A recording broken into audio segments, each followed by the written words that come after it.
Hi guys, Dom here and welcome back to my channel. So, I painted a painting.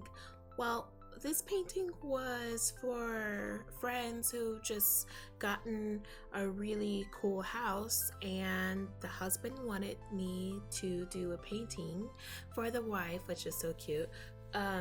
So I got commissioned to paint their house. That was interesting. And that was really cool, and thank you guys if you end up watching this. I really appreciate it. It's really cool when people actually support artists and really like their work. So I'm flattered and was very terrified, and it's just an awesome thing. So let's go ahead and get into the video. Oh, and don't forget to like, comment, and subscribe.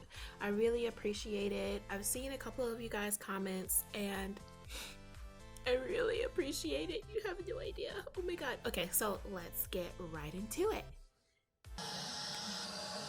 Okay, hi guys. Sorry it's a little loud. I'm just watching TV while I do this. But anyway, so here's the outline for the painting.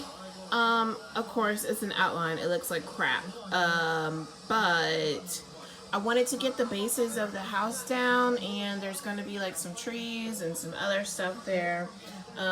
Have a strew of crap on the floor. I'm starting with the sky, so I'm using this blue. I am using the Liquitex Brilliant Blue. I also, for some reason, have this light blue permanent acrylic, but whatever. I have some water off to the side to clear the brushes and paper towels, and also another cup of water to the other cup of water is to keep the brushes soft even after I wipe them out. But yeah, this is where we're starting at on the painting. Outlines don't always have to be perfect, but as long as you have the main body part, you should be fine. Like, I'm going to fix the windows in the front door because that's basically a paint as you see type of thing. I always like to see how it works without a little bit of water, and obviously that's a little bit too thick. Oh, and I'm using a paper plate, by the way. But I like to thin out acrylics. I love the way acrylics go, but when you thin them out, they work gorgeously. Almost like watercolor, which I really like to use, but watercolor, you have to seal it in order for it to be permanent, and this is just going to be permanent off the bat. What I'm doing is taking a canvas that I might not necessarily use and going across on how I want to finesse the color onto the actual thing. If I want it to be kind of like almost, I would say streaky. The way this is coming out is kind of streaky, but I can thin it down and put some clouds in it, and to get like a really smooth texture, I can flatten the brush a little bit instead of going straight across. You can also do up and down and then do across to get less of a streakier movement. But I am going to use this blue for the sky, but I think I'm going to lighten it a little bit. That's a little too dark to start out, so that's what we're going to do. I might just show pictures of what I'm doing or do a time lapse, but I'm not sure because I have a wonky camera set up, and I want you to see how I do this while I'm doing it also.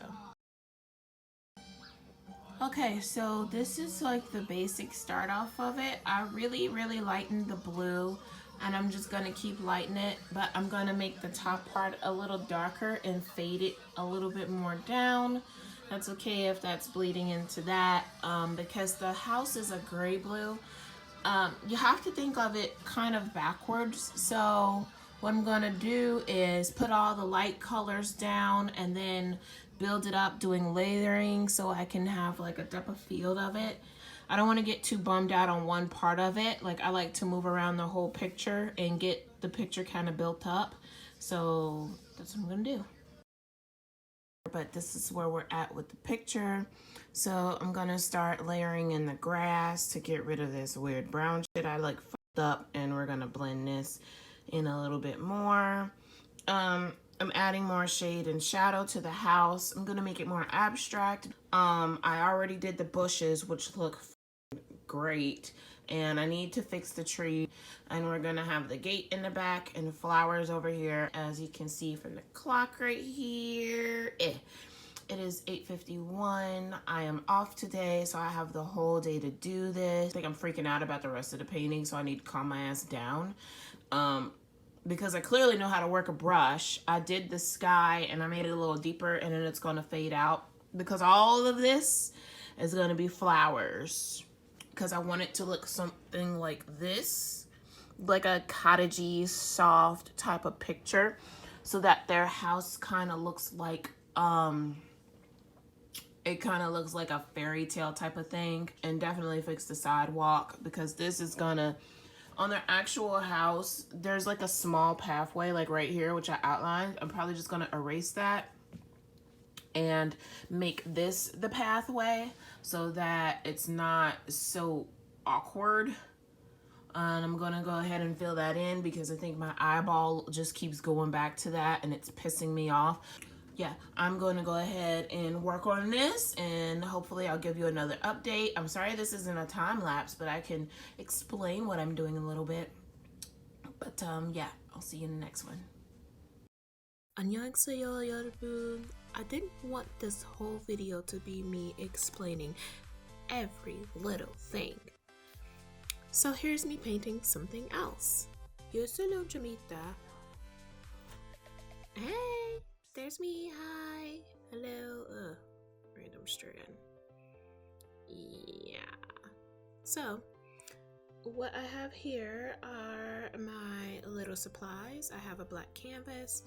These are series 1's acrylic art paints, so they're not that fancy schmancy, but they work. I have some more Liquitex heavy body paint, which are a little bit better. I prefer to use these. They're a little bit heavier and a little bit more tackier. Just some regular paintbrushes, really. You can get them in value packs. I chose to go for that because when I use acrylic, I like to do a little bit more of a rough finish, if that makes any sense. I think right here I'm just looking at reference pictures and stuff, but yeah, okay, so and I'm just mixing in the paints. It's really good to know what type of colors you want to mix versus you just, you know, having some sort of idea. That's cool if you want to go with the flow, but it's always good to have some sort of color theory knowledge, and to also just use examples on what colors you want in your picture, because you can use colors to invoke some type of emotion if you want, if it's a simple painting like this will be.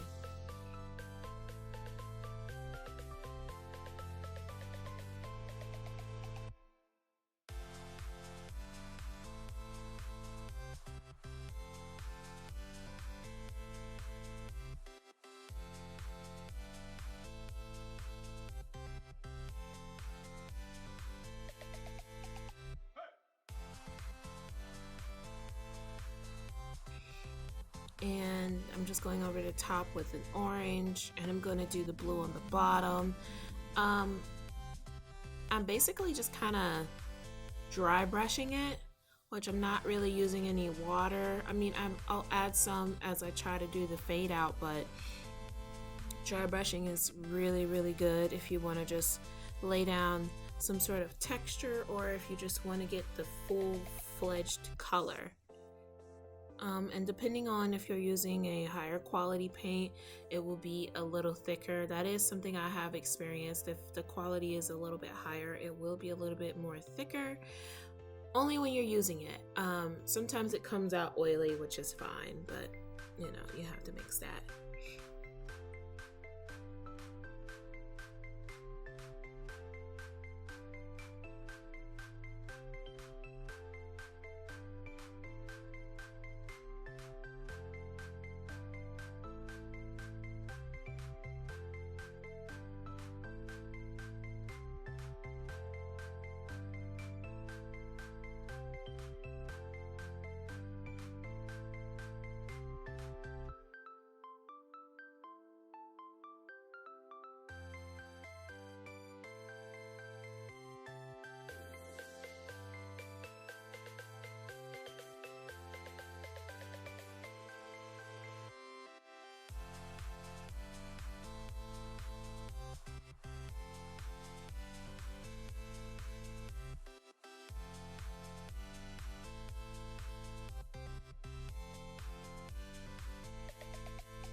So yeah, I'm on the living room floor, whatever. So this is what the painting looks like so far. I added some flowers and some grass. I'm taking a break from doing the flowers, which is a huge improvement. I was trying to be strategic as to where to place the grass because I have to draw 3 freaking dogs in this picture. So yeah, I want to put another tree over here in this corner. Don't necessarily want to do clouds because I think it'll make it too busy. I want the focus to be on the house, the flowers, and the dogs.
Yeah, I tried to make a purple somewhere on here.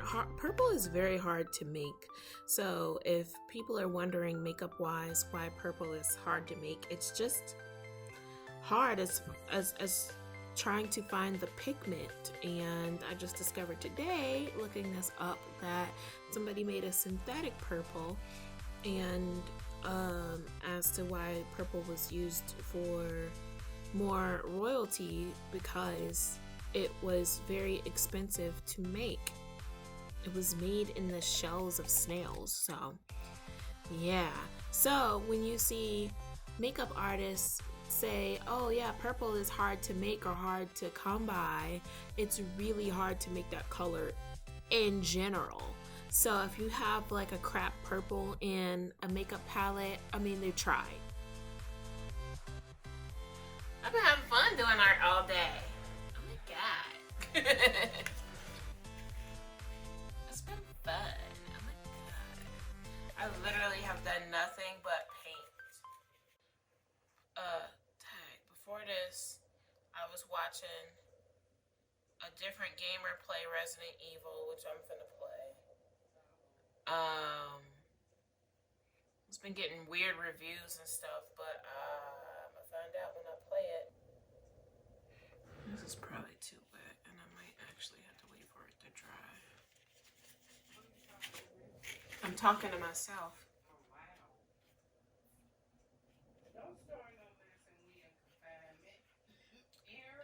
What you talking about? I didn't say anything crazy to you. You just did to me though, but whatever.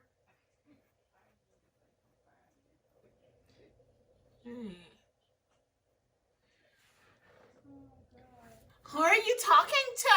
Are you talking to me? Or are you talking to yourself? Or are you talking to the devil?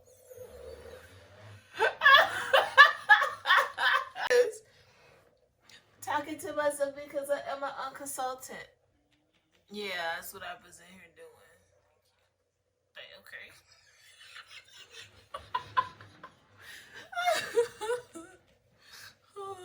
Okay, mama. You gonna be Lil Wayne too? I get a lot of customers asking me that. Are you talking to yourself? And then they do the most bat poop crazy stuff I have ever seen and then say I am crazy. And I'm like, have you looked in the mirror? It's just like that dude who came in the other day and I took claim we didn't have something, and he was like, he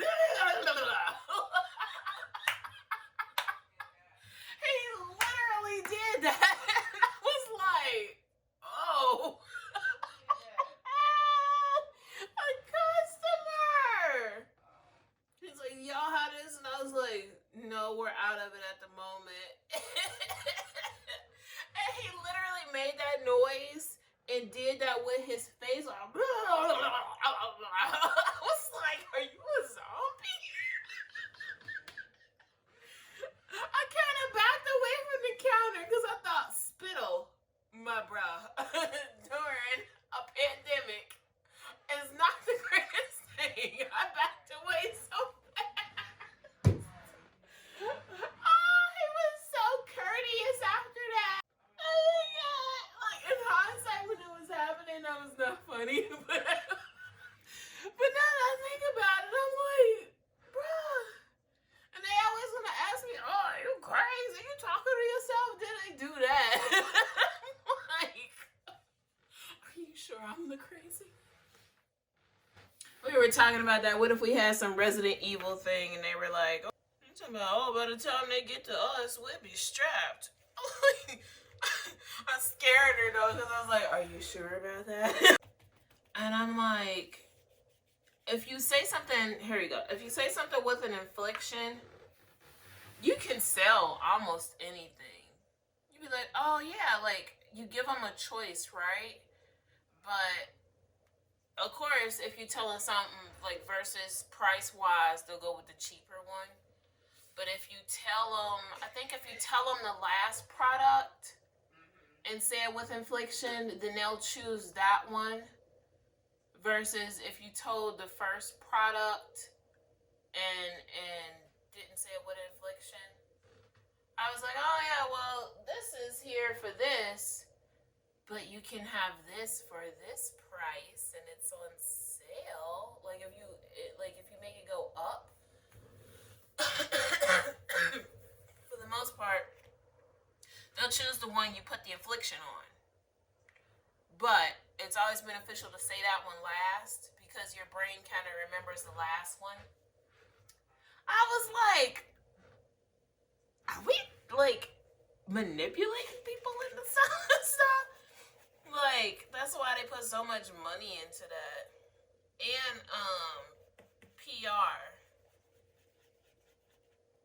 PR, which is public relations. They spend so much money on PR. And you want people to see it, to buy it, to sniff it, to try it, all that. I did not mean to run. I used to work at freaking Bath and Body Works, and they would teach us how to do that. I used to tell people the wrong sales. I used to be like, yeah, this is 50% off. It was not 50% off. I used to get in so much trouble for that. And it's like, if this keeps happening, you're going to get fired. I was like, okay. And then at some point, the customers that I had would come in strictly for me to hand massage them too.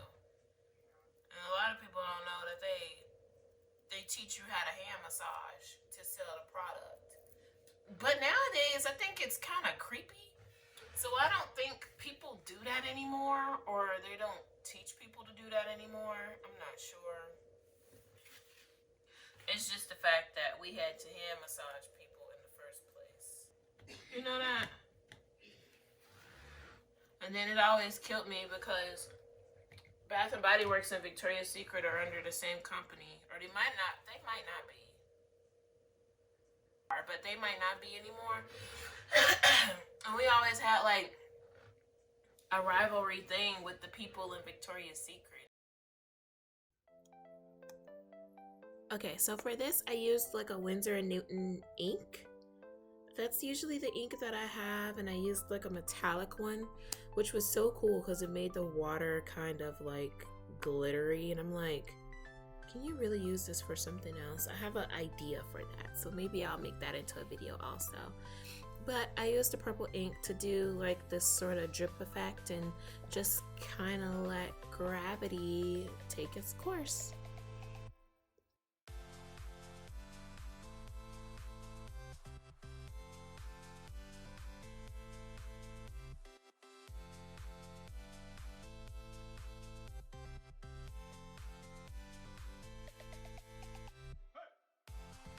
also used bubble fabric ink paint, fabric paint, there you go, to sign my initials because there's a lot of texture in this painting, so I kind of wanted to stay the same route as far as texture goes.